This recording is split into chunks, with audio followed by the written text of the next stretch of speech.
Hello everyone, আসসালামু আলাইকুম সকলকে। তোমাদের সবাইকে আমাদের স্কুল ম্যাথমেটিক্সের নতুন একটা লেকচার ভিডিওতে স্বাগত জানাচ্ছি। তো ভাইয়া আমরা আজকে বায়োলজির নতুন একটা চ্যাপ্টার শুরু করতে যাচ্ছি, খুবই ইম্পর্টেন্ট আমাদের পরীক্ষার জন্য। সেটা হচ্ছে জীবনী শক্তি বা জৈব শক্তি আমরা বলতে পারি, বা এটাকে আমরা ইংলিশে বলতে পারি বায়ো এনার্জেটিক্স। হ্যাঁ, বায়ো এনার্জেটিক্স। ঠিক আছে, তো চলো আমরা ভাইয়া পড়াটা শুরু করি।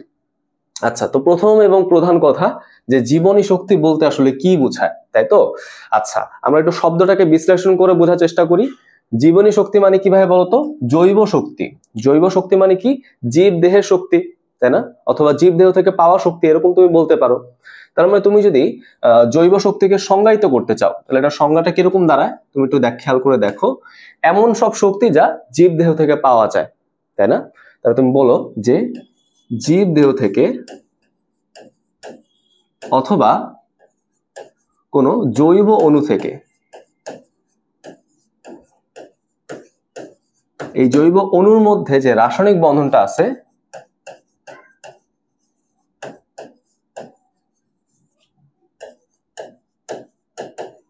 এই বন্ধন ভাঙার ফলে যে শক্তিটা তৈরি হয়, যে শক্তিটা পাওয়া যায়, সেটাই হচ্ছে জৈব শক্তি। আমি আরেকবার এক্সপ্লেন করব, আগে আমি লিখে নিই। তাহলে রাসায়নিক বন্ধন ভেঙে পাওয়া শক্তি, হ্যাঁ এভাবে তুমি বলতে পারো, ভেঙে পাওয়া শক্তি। ওকে, মানে আমি যদি কোনো জীব দেহ নেই, লিভিং অর্গানিজম নেই, তার বডি থেকে আমি যে শক্তিটা পাবো, অথবা আমি যদি এমন কিছু অণু চিন্তা করি, এমন কিছু কম্পাউন্ড চিন্তা করি যাদের মধ্যে কিছু রাসায়নিক বন্ধন থাকবে, কিছু কেমিক্যাল বন্ড থাকবে, সেই বন্ডগুলা ভাঙার ফলে কিছু শক্তি তৈরি হবে, সেই শক্তিগুলোকে আমরা কি বলতেছি বলতো? জৈব শক্তি বলতে পারি। ঠিক আছে, আচ্ছা তাহলে এই ডেফিনেশনটা পড়ার পর তোমার মনে হয়তো একটা প্রশ্ন জাগতেছে, এই যে আমি এখানে শক্তি দেখতেছি, হ্যাঁ এই শক্তি দিয়ে একটা জীব কি করতে পারে, তাই না? এই শক্তি দিয়ে একটা জীব কি কাজে ইউজ করতে পারে, তোমার মনে প্রশ্ন জাগতে পারে। তাহলে এটা যদি আমি একটু বলার চেষ্টা করি, এই যে জৈব শক্তি যে আমি একটা জীব দেহ থেকে পাইতে পারি, এই শক্তিকে কোন একটা জীব সঞ্চয় করতে পারে। ওকে, তারাই কি করবে? অবশ্যই সংগ্রহ করবে। আমি যদি কোনো কিছু কালেক্ট না করি তাহলে কেমন হবে বলতো? যেমন ধরো আমি যে আজকে ক্লাস নিতে আসলাম, তাই না? আমি যদি আমার বাসা থেকে এখানে হেঁটে হেঁটে বা সাইকেলে চড়ে না আসি, তাহলে আমি কিভাবে ক্লাসটা নিব? রাইট বিষয়টা। তার মানে আমাকে কিন্তু কালেকশন করতে হবে, সংগ্রহ করতে হবে। সংগ্রহ পর আমি সঞ্চয় করতে পারি, তাই না? জমা করতে পারি। আচ্ছা ঠিক আছে, তারপর আমি কি করতে পারি? এই শক্তিকে একটা রূপ থেকে আরেকটা রূপে আমি কি করতে পারি? রূপান্তরিত করতে পারি, কনভার্ট করতে পারি। হ্যাঁ, রূপান্তরিত করা যেতে পারে, বা এটাকে আমরা কি করতে পারি বলতো? পরিবেশে ফিরিয়ে দিতে পারি। ওকে, আমি যেভাবে নিছিলাম সেভাবে কিন্তু আমি সেটাকে ফিরিয়ে দিতে পারবো, তাই না? তোমরা কিন্তু ফিজিক্সে পড়ছো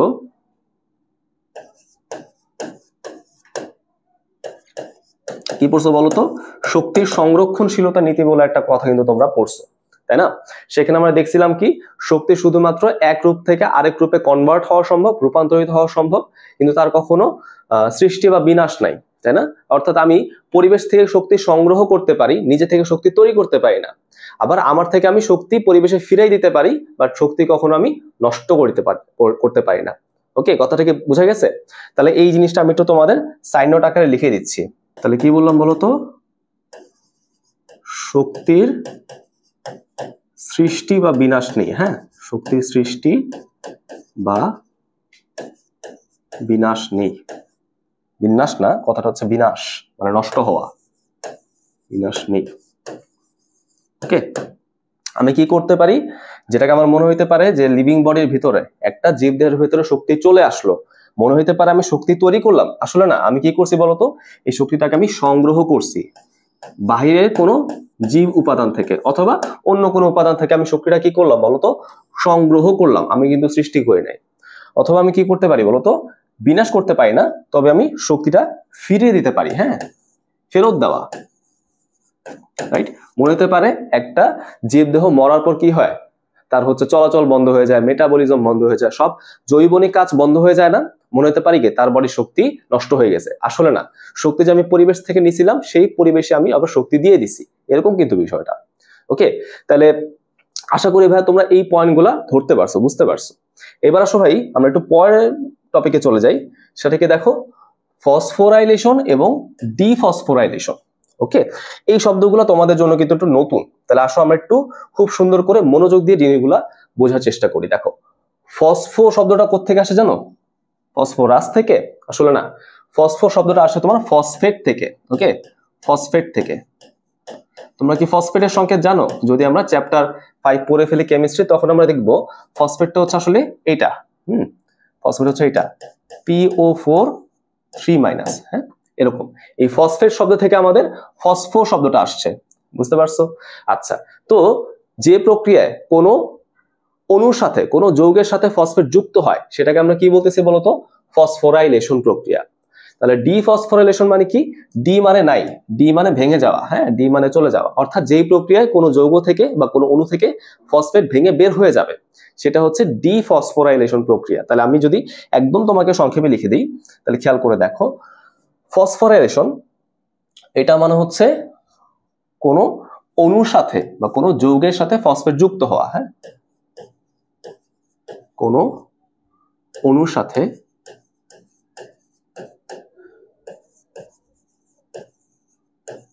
ফসফেট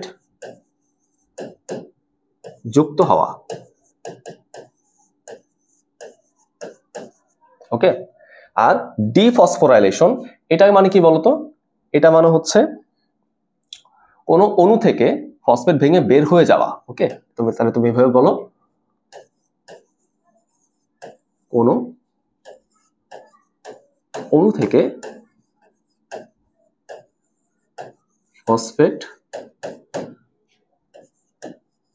ভেঙে বের হয়ে যাওয়া।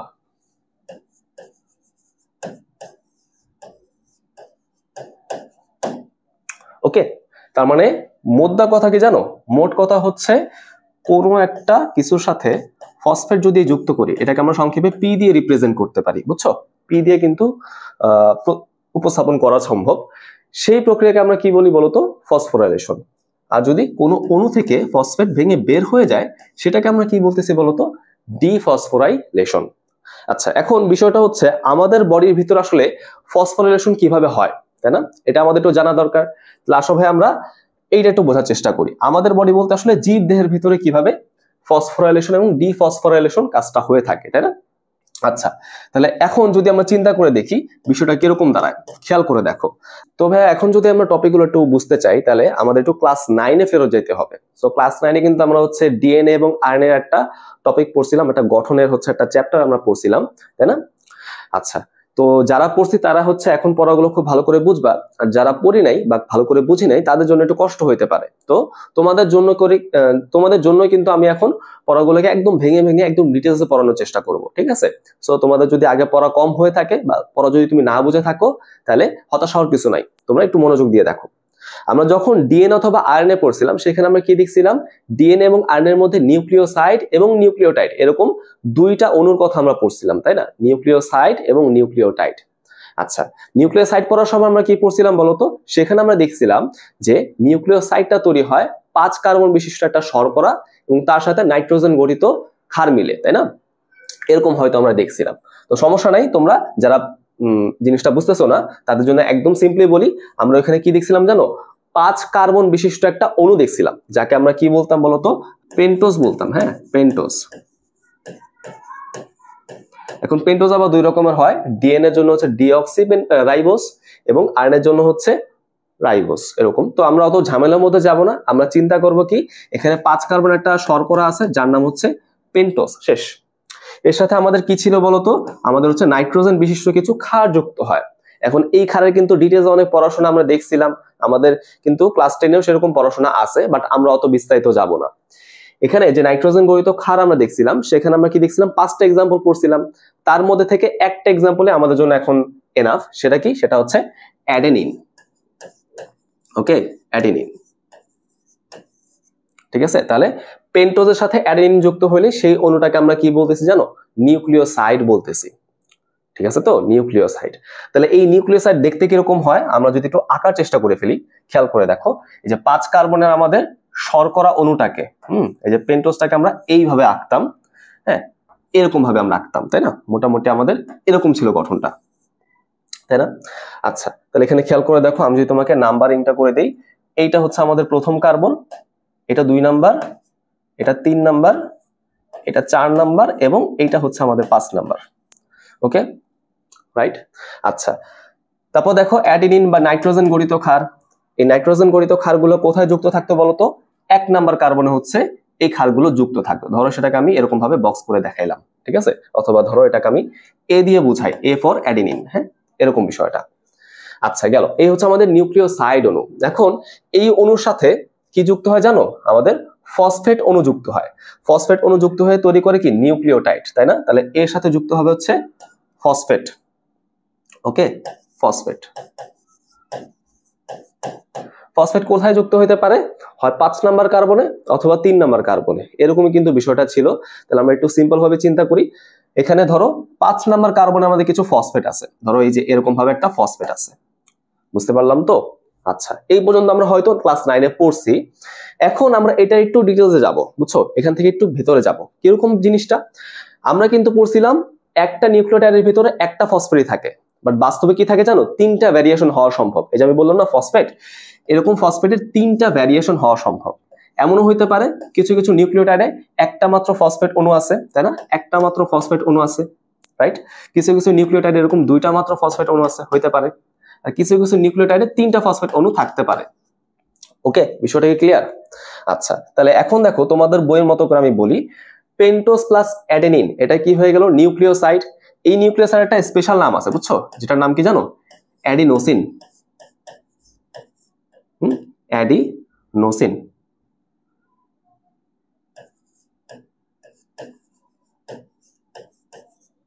যেটাকে আমরা ইংলিশে একটু লিখে দিই তাহলে বুঝতে সুবিধা হবে, অ্যাডিনোসিন। ঠিক আছে, তাহলে দেখো অ্যাডেনিন হচ্ছে নাইট্রোজেন ঘটিত ক্ষারটা, তার সাথে পেন্টোজ মিলে আমি কি বলবো? অ্যাডিনোসিন তৈরি হয়েছে সেটা বলবো, রাইট? তার মানে অ্যাডেনিন আর অ্যাডিনোসিন কিন্তু সেম জিনিস না। কথাই ক্লিয়ার কি? আচ্ছা, তারপর দেখো অ্যাডিনোসিনের সাথে যদি একটা ফসফেট যুক্ত থাকে তাকে আমরা কি বলি জানো? অ্যাডিনোসিন মোনোফসফেট। অ্যাডিনোসিন মোনোফসফেট, এই যেমন এটা। ওকে, আচ্ছা, এবার চিন্তা করে দেখলাম, ধরো একটা না, ধরো এখানে 2টা ফসফেট যুক্ত আছে, সেই অণুটাকে আমরা কি বলবো? Adenosine diphosphate. ঠিক আছে, চিন্তা করলাম এখানে আরেকটা ফসফেট যুক্ত আছে, ঠিক আছে তো? আচ্ছা, আর যদি এরকম হয় না 2টা না 3টা ফসফেট যুক্ত আছে, 3টা যদি ফসফেট যুক্ত থাকে সেটাকে আমরা কি বলি? Adenosine triphosphate. ওকে, ধরো এখানে আরেকটা ফসফেট যুক্ত আছে, 3টা ফসফেট। তাহলে এইখানে যে আমি অণুটা পাইলাম না, এই অণুটাকে আমরা কি বলতেছি বলতো? অ্যাডিনোসিন ট্রাইফসফেট, হ্যাঁ, যেটাকে আমরা সংক্ষেপে এটিপি বলতে পারি। তাহলে এটিপির বিষয়টা কি তোমরা ক্লিয়ার হইতে পারছো ভাইয়া? এটিপি কিন্তু অনেক বেশি গুরুত্বপূর্ণ আমাদের পড়াগুলো বোঝার জন্য। তাহলে এখানে এম দিয়ে কি বোঝায়? মনো বোঝায়। মনো মানে একটা মাত্র ফসফেট থাকলে এমপি। ডি দিয়ে কি বোঝায়? ডাই বোঝায়। ডাই মানে দুইটা ফসফেট থাকলে এটাকে আমরা বলবো। আর টি দিয়ে কি বোঝায়? ট্রাই বোঝায়। 3টা ফসফেট থাকলে এটাকে আমরা বলবো। তবে আমি এই 3টার মধ্যে কোন অণুটার প্রতি বেশি গুরুত্ব দিচ্ছি? এটিপির প্রতি বেশি গুরুত্ব দিচ্ছি। ঠিক আছে, তোমার মনে প্রশ্ন জাগতে পারে কেন আমরা এটিপিকে এত বেশি গুরুত্ব দিচ্ছি? খেয়াল করে দেখো, আমি একটু তোমাদের এক্সপ্লেন করার চেষ্টা করতেছি, সবাই মনোযোগ দাও। একটা ফসফেট যুক্ত থাকা নট এ বিগ ডিল, বিশেষ কিছু না। 2টা ফসফেট যুক্ত থাকা বিশেষ কিছু না, বাট 3য় ফসফেট যুক্ত থাকাটা অনেক অনেক স্পেশাল কিছু, বুঝছো? কেন? কারণ 3য় ফসফেট যে এই যে বন্ধনের মাধ্যমে যুক্ত হইলো, এই বন্ধনে সে অনেক বেশি পরিমাণ এনার্জি জমা করতে পারে, অনেক বেশি পরিমাণ শক্তি সে স্টোর করতে পারে, জমা করতে পারে। আমরা আগের স্লাইডে কি দেখছিলাম বলতো? আমরা বলছিলাম কি সে শক্তি সংগ্রহ করে সঞ্চয় করতে পারে, জমা করতে পারে, তাই না? সংগ্রহ থেকে ফেরতের মাঝখানে কি থাকবে? শক্তিটা তার বডির ভিতরে থাকবে। কিভাবে থাকবে বলতো? এটিপি আকারে থাকবে। কেন এটিপি? কারণ আমরা দেখতে পারতেছি এটিপির মধ্যে যে শেষে যে ফসফেট গ্রুপটা আছে, প্রান্তীয় ফসফেট, সেটা কি করে? কিছু রাসায়নিক বন্ধনের মাধ্যমে বাকি অণুর সাথে কানেক্টেড থাকে। এই রাসায়নিক অণুর মধ্যে মেইনলি শক্তিটা জমা থাকে, বুঝতে পারছো? যেমন আমাদের টাকাগুলো কোথায় থাকে? মানি ব্যাগে থাকে না, রাইট? বা আমাদের টাকাগুলো এভাবে চিন্তা করো, বিকাশ অ্যাকাউন্টে থাকে, ব্যাংকে থাকে, তাই না? তুমি যদি ব্যাংকে টাকা জমা রাখো তাহলে ব্যাংক তোমাকে জাস্ট একটা সংখ্যা ধরাই দিবে, তাই না? তুমি ধরো হচ্ছে আজকে 1 লাখ টাকা জমা রাখলা, কালকে তোমাকে বলবে কি, এই দেখো একের পর এরকম ভাবে কি বলে 6টা শূন্য, তার মানে তোমার কাছে 1 লাখ টাকা আছে, তাই না? তার মানে তুমি যে সংখ্যাটা দেখলে বিষয়টা এরকম, বুঝছো? আমার এখানে শক্তি আছে, বাট আমি দেখতেছি কি, আমি দেখতেছি এটিপি, তাই না? আমার কথা কি ধরতে পারছো না? আশা করি ভাই এই জিনিসগুলো ক্লিয়ার। তার মানে এখন আমরা তাহলে বুঝতে পারলাম, তাহলে একটা ফসফেট থাকা, দুইটা ফসফেট থাকা ডাজন্ট ম্যাটার, তিনটা ফসফেট থাকে বেশি গুরুত্বপূর্ণ। ওকে, তাহলে আমি এভাবে চিন্তা করতে পারি পুরো বিষয়টাকে। আমাদের কাছে ধরো এডিপি আগে থেকেই তৈরি হয়ে আছে, সেটা not a big deal, but এর সাথে যখন একটা ফসফেট যুক্ত হবে, যখন হচ্ছে একটা ফসফেট যুক্ত হবে, তখন সেটা কি হয়ে যাবে, তিনটা ফসফেটের অ্যাডিনোসিন হয়ে যাবে, তাহলে এটিপি হয়ে যাবে, রাইট? এই যে ফসফেট যুক্ত হলো, এডিপির সাথে যে এই যে ফসফেট যুক্ত হলো, এই বন্ধনের মধ্যে কি থাকে, অনেক পরিমাণ শক্তি থাকে, তাই না? রাইট? তার মানে এই ফসফেটটা অনেক পরিমাণ শক্তি নিয়ে এডিপির সাথে যুক্ত হয়ে তৈরি করে এটিপি। এই প্রক্রিয়াটার নামই হচ্ছে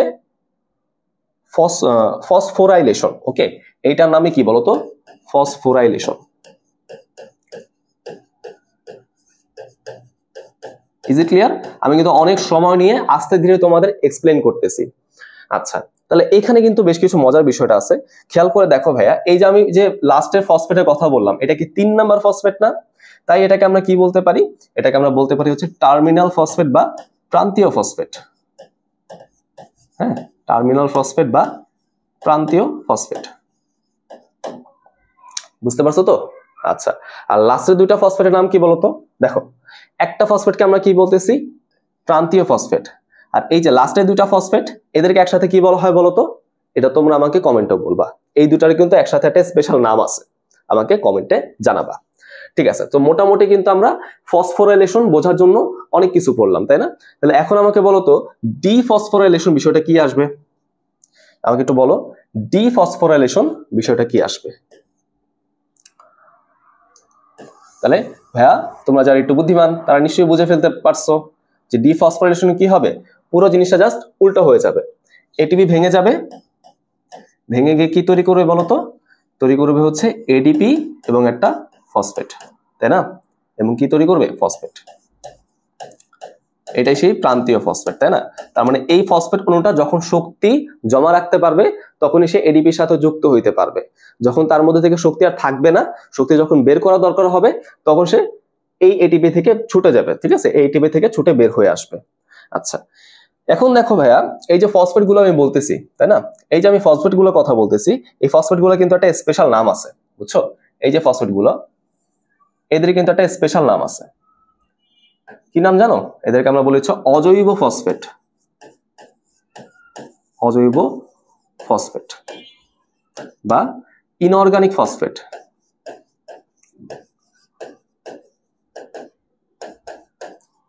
সংক্ষেপে আমরা কিভাবে রিপ্রেজেন্ট করতে পারি এটাকে? এটাকে আমরা হচ্ছে পিআই দিয়ে রিপ্রেজেন্ট করতে পারি। হ্যাঁ, পিআই দিয়ে কিন্তু এটাকে রিপ্রেজেন্ট করা যেতে পারে। আচ্ছা, তাহলে এখন তোমার মনে প্রশ্ন জাগতেই পারে, ভাই আমি বললাম ইনঅর্গানিক ফসফেট, তাহলে আইপি বললে বেশি লজিক্যাল হইতো না? আই আগে পি পরে, বাট আমি বললাম কি পিআই। এরকম কেন কেন হয় বলতো? আইপি বললে কি সমস্যা হইতো? আইপি বললে কিন্তু কাটা দিবে, পিআই তোমাকে লিখতে হবে।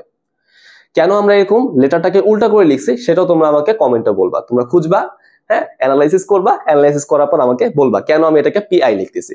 তো বিষয়টা কি, বিষয়টা হচ্ছে এইটাই, এই ফসফেটটাকে আমরা কি বলতেছি? ইনঅর্গানিক ফসফেট বা পিআই। ওকে, এটাকে আমরা কি বলতেছি? পিআই। তোমাদের বই কিন্তু পিআই দিয়ে লেখা। ওকে, আচ্ছা, হ্যাঁ, এইটা আমি তোমাদের একটু হেল্প করব যে কেন আমি এটাকে অজৈব বলতেছি, এটা আমি একটু বলে দিই। দেখো, ফসফেট দুই রকমের হয় অ্যাকর্ডিং টু দেয়ার সোর্স, বুঝছো? উৎস অনুযায়ী ফসফেট দুই রকমের হয়। একটা হচ্ছে জৈব ফসফেট, যেটা জৈব অণু থেকে পাওয়া যায়, যেমন ধরো কার্বোহাইড্রেট, প্রোটিন বা লিপিড বা ফ্যাট, এইসব জায়গা থেকে পাওয়া যায়। আর একটা হচ্ছে ইনঅর্গানিক ফসফেট, যেটা মেইনলি পাওয়া যায় তোমার ফসফরিক অ্যাসিড। হ্যাঁ, দেখো আমি লিখে দিই, যেটা মেইনলি পাওয়া যায় তোমার ফসফরিক অ্যাসিড, অথবা ধরো আমাদের ডাইহাইড্রোজেন ফসফেট, অথবা ধরো আমাদের হাইড্রোজেন ফসফেট। Hydrogen phosphate. এইসব অণু থেকে যেসব ফসফেট পাওয়া যায় সেগুলোই হচ্ছে আমাদের অজৈব ফসফেট। তো নরমালি আমরা সেই অজৈব ফসফেটটাকে এখানে কনসিডার করব। ঠিক আছে, সো ভাই আমরা আশা করি এই প্রক্রিয়াগুলো ধরতে পারছি। আচ্ছা, এবার চলে আসো আমরা পরের টপিকে যাই, যে জৈব মুদ্রা বা শক্তি মুদ্রা। আমরা কিন্তু এতক্ষণ অনেক কিছুই বুঝে ফেলছি যে একটা লিভিং বডির ভিতরে, একটা জীবদেহের ভিতরে শক্তি মানে এটিপি, বুঝছো? শক্তি মানে এটিপি। ওকে, তাহলে আমাদের মেইনলি কনসার্নটা থাকবে এই এটিপি কে নিয়ে। আমরা বাকি সব ভুলে যাব, আমরা চিন্তা করব এটিপি। আমি যখন এটিপি ভাঙতে পারবো, ওই বন্ধনটা ভেঙে শক্তি বের হয়ে আসবে, সেই শক্তিকে আমি ইউটিলাইজ করতে পারবো। আবার আমার বডির ভিতরে যখন শক্তি জমা করা লাগবে, আমি যে কোনো ভাবেই হোক এটিপি তৈরি করব। ঠিক আছে, বিষয়টাকে বুঝতে পারছো তো? আচ্ছা ঠিক আছে, এটা বোঝা খুব কঠিন কিছু না। এবার আসো, এই এটিপিকে আমরা কি করতে পারি, তিনটা স্পেশাল নামে ডাকতে পারি। তিনটা বিশেষ বিশেষ নামে ডাকতে পারি। দুইটা তোমাদের বইয়ে আছে, একটা আমি তোমাকে এক্সট্রা পড়াবো। একটাকে, এটাকে আমরা বলতে পারি রিচার্জেবল ব্যাটারি।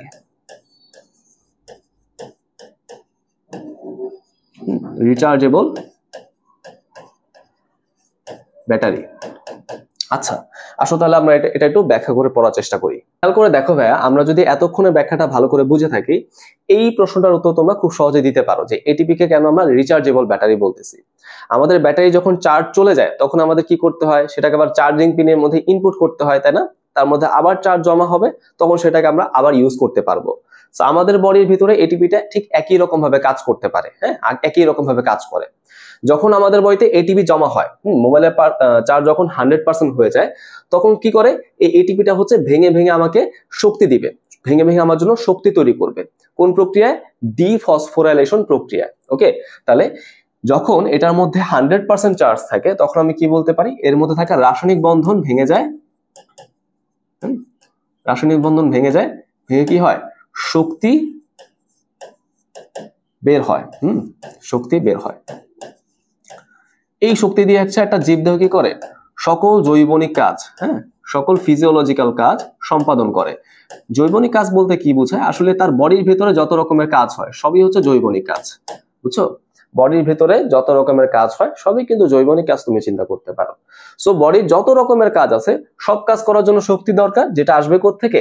এটিপি থেকে। আমরা আবার বলি, এটিপি থেকে কিভাবে শক্তি আসে? ওই যে প্রান্তীয় ফসফেটটা, তাই না, বা ইনঅর্গানিক ফসফেটটা ভেঙে দিয়ে। ভেঙে দেওয়ার প্রক্রিয়াটার নাম কি বলতো? ডিফসফোরাইলেশন। তার মানে এখানে কি হবে বলতো? ডিফসফোরাইলেশন হবে। ডিফসফোরাইলেশন। আচ্ছা গেল, শেষ। এবার আসো, যদি আমাদের চার্জ শেষ হয়ে যায়, তাই না, 100% থেকে যদি 0% হয়ে যায়, তাহলে আমাদের কি করতে হবে? আবার চার্জ 100% আনতে হবে, তাই না? ফোনটাকে আবার চার্জিং পিনের মধ্যে ইনপুট করতে হবে। বিষয়টা এরকম, যদি এটিপি ভাঙতে ভাঙতে শেষ হয়ে যায়, আমাকে কি করতে হবে? আবার হচ্ছে এটিপি তৈরি করতে হবে, তাই না? আবার হচ্ছে এটিপি জমা করতে হবে। তখন আমি কি করব? তখন আমি হচ্ছে খাওয়া দাওয়া করব, তাই না, খাদ্য গ্রহণ করব, তাই তো? তাহলে খাদ্য গ্রহণের মাধ্যমে আমাদের কি হবে, দেখো আমি বলে দিই। আবার থেকে প্রাপ্ত শক্তি,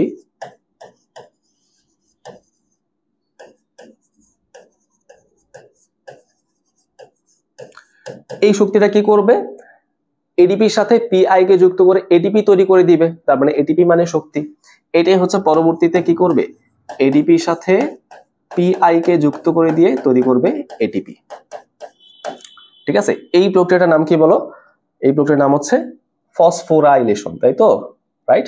দেখছো, ফসফেট এখানে যুক্ত হলো না, তাহলে এটা কি হয়ে যাবে? প্রক্রিয়াটার নাম ফসফোরাইলেশন হয়ে যাবে। ওকে ভাইয়া, বিষয়টাকে আমরা বুঝতে পারছি না? আশা করি এই জিনিসগুলো তোমাদের ক্লিয়ার। আচ্ছা ঠিক আছে, তাহলে এই জন্য এইসব কারণে আমি তাকে কি বলতে পারি বলতো? রিচার্জেবল ব্যাটারি বলতে পারি। আচ্ছা, আর এটাকে কি নামে ডাকা যায়? এটাকে আরো ডাকা যায় হচ্ছে জৈব মুদ্রা বা শক্তি মুদ্রা হিসেবে। বুঝছো? এটাকে আমি রাখতে পারি হচ্ছে জৈব মুদ্রা বা শক্তি মুদ্রা হিসেবে। ইংলিশে কি বলতে পারি বলতো? এনার্জি কারেন্সি, এনার্জি কারেন্সি বা বায়োলজিক্যাল কয়েন।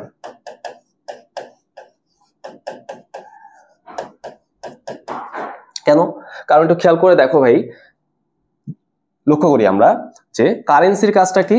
কারেন্সির কাজটা হচ্ছে কোনো কিছু বিনিময়ে দেওয়া, তাই না? আমরা যে কাগজের নোটটা ব্যবহার করি, তাই না, এই কাগজের নোটটার কাজটা কি? কোনো কিছু বিনিময় প্রদান করা। 1000 টাকার নোটের কাজ কিন্তু 1000 টাকার সমপরিমাণ কোনো দ্রব্য আমাকে অর্জন করার সক্ষমতা দেওয়া। বিষয়টা এরকম, বুঝছো তো? এটিপি কাজটা অনেকটা সেরকমই। এটিপি হচ্ছে আমাদের সেই কাগজের নোট। কাগজের নোট তো কোনো ভ্যালু নাই, তাই না? বাট কাগজের নোট হচ্ছে এমন একটা অর্থ প্রদান করে। এখানে কাগজের নোটটা কি করে বলতো? এমন একটা সামর্থ্য প্রদান করে। বিষয়টা সেরকম, এটিপি আমাদেরকে সামর্থ্য প্রদান করবে। এটিপি আমাকে বলবে যে আমার মধ্যে এই পরিমাণ শক্তি আছে। আমি তোমাকে বলে দিই, প্রত্যেক অণু এটিপিতে মোটামুটি 7.3 কিলো ক্যালোরি অথবা 30.55 কিলো জুল এত পরিমাণ শক্তি থাকে। তাহলে এক একটা অণু এটিপি আমাকে কি বলবে যে ভাই তুমি চিন্তা করিও না, তোমার মধ্যে এখন এই পরিমাণ কাজ করার সামর্থ্য আছে, বুঝছো তো, তোমার মধ্যে এখন এই পরিমাণ শক্তি ধারণ করা আছে। ওকে, বিষয়টা কিন্তু এরকম, ঠিক আছে। তাহলে ও হচ্ছে আমাদের সেই কাগজের নোটের মতো কাজ করে, ও হচ্ছে সেই আমাদের কয়েনের মতো কাজ করে। এই জন্য সেটাকে আমরা কি বলতেছি বলতো, জৈব মুদ্রা বা শক্তি মুদ্রা বলতেছি, ঠিক আছে। আচ্ছা, আর কি বলছিলাম, আমি তোমাদের একটা এক্সট্রা নাম বলবো, সেটা কি জানো, সেটা হচ্ছে এটাকে আমরা বলতে পারি হচ্ছে আত্তীকরণ শক্তি। ওকে, আত্তীকরণ শক্তি বা অ্যাসিমিলেটরি পাওয়ার।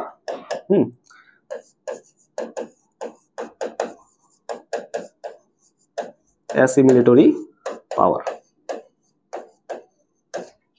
ঠিক আছে। এখন কেন ভাই আমি এটাকে আত্তীকরণ শক্তি বলতেছি, এটা কিন্তু আমাদের শ্বসন অংশের মধ্যে আছে, যদিও বইয়ের মধ্যে অত সুন্দর করে এক্সপ্লেন নাই, বাট আমি এটাকে তোমাকে শ্বসন অংশের মধ্যে অল্প করে পড়াই দিব। তার আগে তোমরা কি করতে পারো, এটা একটু গুগল করতে পারো, তাই না, চ্যাট জিপিটিতে সার্চ করতে পারো, দেখতে পারো এটা দিয়ে আসলে কি বোঝায়, ঠিক আছে। তারপর তোমরা আমাকে সেটা কমেন্টে জানাতে পারো। আচ্ছা, ঠিক আছে। আচ্ছা ভাইয়া, সো আমরা আরেকটা মাত্র টপিক পড়বো, টপিক পরে আজকে ক্লাসটা ইনশাআল্লাহ এখানে শেষ করব। সেটা হচ্ছে এই যে আমি যে বলতেছি শক্তি, এখন এই শক্তিকে ব্যবহার উপযোগী করবে কে, আমাদের যে কোষীয় অঙ্গাণুগুলো আছে, এই অঙ্গাণুর মধ্যে আসলে কার দায়িত্ব থাকে এই শক্তিকে ব্যবহার উপযোগী করার জন্য। ওকে, তা তুমি বলতে পারো এই রাসায়নিক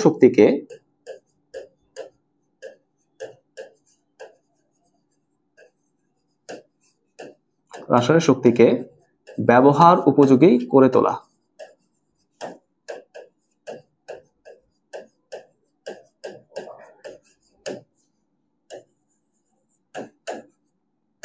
এই কাজটা হচ্ছে আমাদের কোষের দুইটা মাত্র অঙ্গাণু করে। হ্যাঁ, কোন কোন সেই অঙ্গাণু, একটা হচ্ছে আমাদের মাইটোকন্ড্রিয়া, একটা অঙ্গাণুর নাম হচ্ছে মাইটোকন্ড্রিয়া,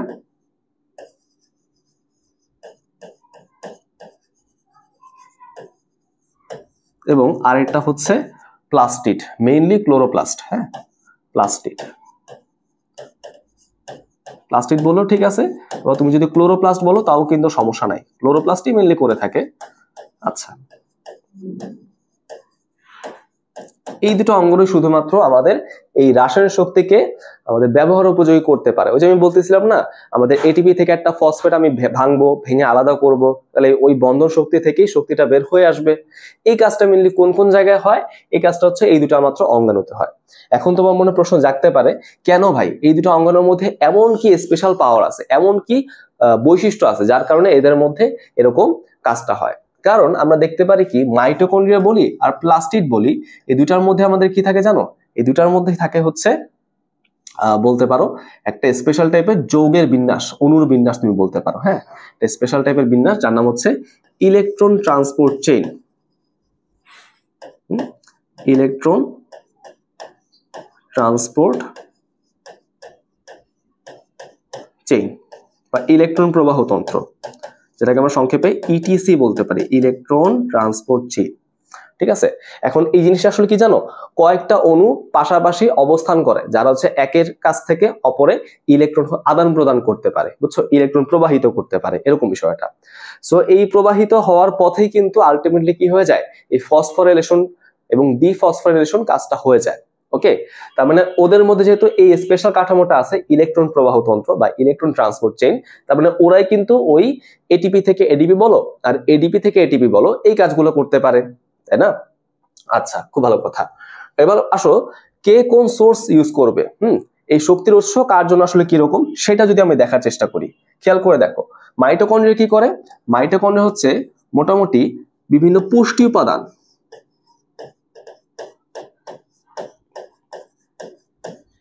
যেমন ধরো সেটা হইতে পারে গ্লুকোজ, সেটা হইতে পারে ফ্যাটি অ্যাসিড, সেটা হইতে পারে অ্যামিনো অ্যাসিড। হ্যাঁ, এইগুলাকে ইউজ করবে। হ্যাঁ, তারা তাহলে কি করবে, উৎস হিসেবে, শক্তির উৎস হিসেবে পুষ্টি উপাদান বা খাদ্য উপাদানকে ইউজ করতে পারে। ওকে, বুঝতে পারছি। অথবা তারা হচ্ছে বেশ কিছু স্পেশাল টাইপের যৌগকে ইউজ করতে পারে, যাদেরকে আমরা কি বলি জানো, অন্তর্বর্তীকালীন যৌগ বলতে পারি, অন্তর্বর্তীকালীন যৌগ। যেমন ধরো এটা কি হতে পারে NaDH2 H প্লাস প্রোটন। আচ্ছা থাক, একটুকে শিখি আমরা আপাতত। নিকোটিনামাইড অ্যাডিনিন ডাইনিউক্লিওটাইড, হ্যাঁ এভাবে বলা যেতে পারে। হাইড্রোজেন দিয়ে বিজারিত বোঝায়, আপাতত আমাদের বোঝার দরকার নাই, সংকেতটা শেখো। অন্তর্বর্তীকালীন মানে কি জানো? মধ্যবর্তী অবস্থা, পুরোপুরি তৈরি হয় না এমন অবস্থা। যাই হোক, আপাতত তোমাদের লাগবে না, তোমাদের বই আছে বলে আমি তোমাদের একটু বলে দিলাম যে একটা বড় প্রক্রিয়ার মধ্যবর্তী সময় একটা যৌগ তৈরি হয়, যেটা হচ্ছে আমাদের সে অন্তর্বর্তীকালীন যৌগ। যেমন সেটা হইতে পারে কি NADH2, অথবা সেটা হইতে পারে FADH2, অথবা সেটা হইতে পারে GTP, বুঝছো?